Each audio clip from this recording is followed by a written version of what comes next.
जिल्हा परिषद जळगावच्या मुख्य कार्यकारी अधिकारी म्हणून जेव्हा मी कार्यरत होते तेव्हा मला राजीव गांधी गतिमान प्रगती प्रशासन पुरस्काराने सन्मानित केलं गेलं आहे।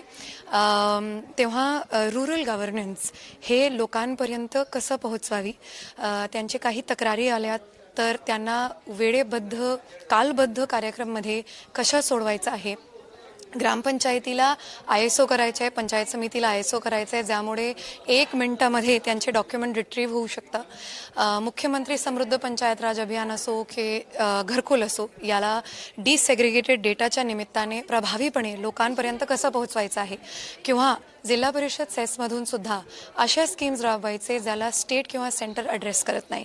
तर समजा मुलांना चष्मे पुरवणे, हिअरिंग एड्स पुरवणे, ज्याचा परिणाम थेट त्यांच्या शिक्षणावर होतो, किंवा शेतकऱ्यांना स्लरी युनिट आणि ड्रोन्स पुरवणे ज्याचा फायदा थेट त्यांना त्यांच्या शेतावर होतो।